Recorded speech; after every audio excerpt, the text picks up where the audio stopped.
அன்பார்ந்த சகோதர சகோதரிகளே, இயேசுவின் நண்பர் ஆவோம் என்ற இந்த நிகழ்ச்சியின் வழியாக இந்த நாளிலும் உங்களை சந்திப்பதில் மகிழ்ச்சி அடைகிறேன். இந்த இறை செய்தியை கேட்கிற உங்களுக்கும் உங்கள் குடும்பத்தில் உள்ள அனைவருக்கும் சமாதானம் உண்டாவதாக. ஆமேன். அன்பு சகோதரா, அன்பு சகோதரி, இன்றைய நாளின் தியானத்திற்காக நாம் எடுத்துக்கொண்ட இறை வார்த்தை புனித மத்தேயு எழுதிய நற்செய்தி 24ஆம் அதிகாரம் 44வது இறை வார்த்தையின் முதல் வரி.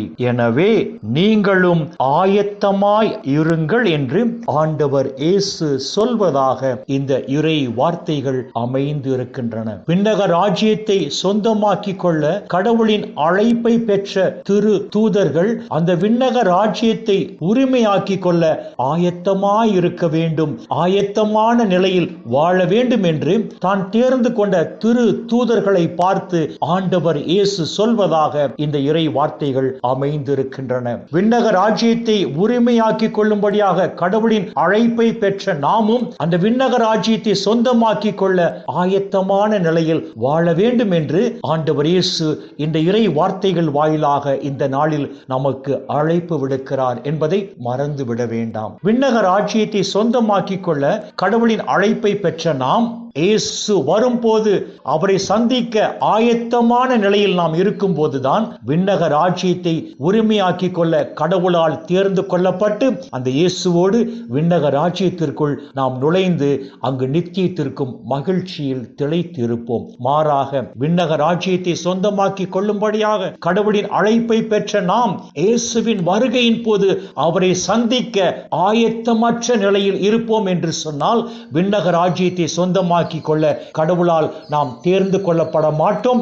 இதனால் இயேசுவோடு விண்ணக ராஜ்யத்திற்குள் நுழைய முடியாதபடி நாம் புறக்கணிக்கப்பட்டு புறம்பே உள்ள இருளில் தள்ளப்படுவோம், நெருப்பு ஏரியில் தள்ளப்படுவோம் என்றுதான் இந்த இறை வார்த்தைகள் நமக்கு தெளிவான சிந்தனைகளை கொடுக்கின்றன. மேலும் நோவாவின் காலத்தில் வெள்ள பெருக்கிற்கு முன் மக்கள் திருமணம் செய்தும் உண்டும் குடித்தும் களி ஆட்டத்திலும் உலகத்தின் சிற்றின்பத்திலும் உலகத்தின் காரியத்திலும் ஈடுபட்டு ஆயத்தமற்ற நிலையில் வாழ்ந்தது போல் நாம் வாழக்கூடாது. மாறாக விண்ணக ராஜ்யத்தை உரிமையாக்கிக் கொள்ள அழைப்பு பெற்ற நாம் ஒவ்வொரு நாளும் ஆண்டவர் இயேசுவோடு இணைந்து வாழ்ந்து நாம் பெற்றுக்கொண்ட தெய்வீக அருளில் நிலைத்து நிற்கும் போதுதான் நாம் விண்ணக ராஜ்யத்தை உரிமையாக்கிக் கொள்ளும்படியாக கடவுளால் தேர்ந்தெடுக்கப்பட்டு அந்த இயேசுவோடு விண்ணக ராஜ்யத்திற்குள் நுழைய முடியும் என்பதை மறந்து விட வேண்டாம். எனவே அன்பு சகோதரா, அன்பு சகோதரி, விண்ணக ராஜ்யத்தை சொந்தமாக்கிக் கொள்ளும்படியாக கடவுளின் அழைப்பை பெற்ற நாமும் நம் குடும்பத்தாரும் வரப்போகிற நாட்களில்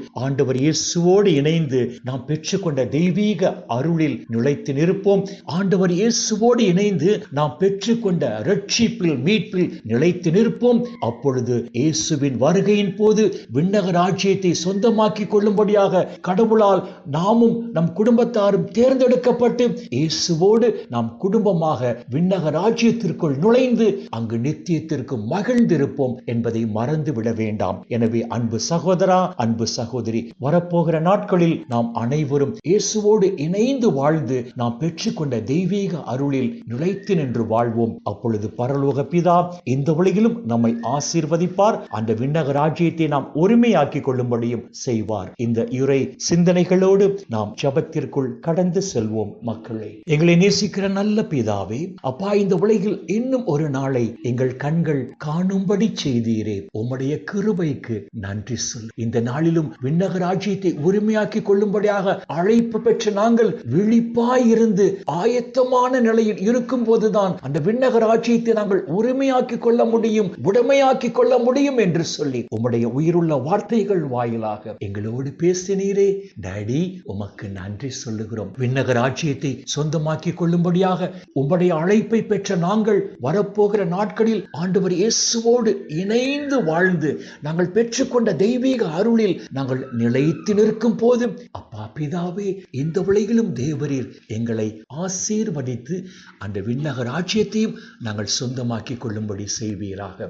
அப்பா பிதாவே, இந்த இறை செய்தியை கேட்கிற அனைத்து மக்களையும் அவர்கள் குடும்பங்களையும் விண்ணக ஒளி பீடத்திலிருந்து தேவரீர் ஆசீர்வதித்து அப்பா, இந்த இறை செய்தியை கேட்கிற ஒவ்வொரு குடும்பத்தையும் தேவரீர் ஆசீர்வதித்து இவர்கள் தேவைகளை நிறைவாக சந்தித்து இந்த இறை செய்தியை கேட்கிற உம்முடைய மக்கள் இந்த நாளில் எந்த குறையும் இன்றி மன நிறைவோடு, மன மகிழ்ச்சியோடு, மன அமைதியோடு, நலமோடு வாழ கிருபை செய்வீராக. இயேசுவின் பரிசுத்த நாமத்தில் ஜெபிக்கிறோம் நல்ல பிதாவே.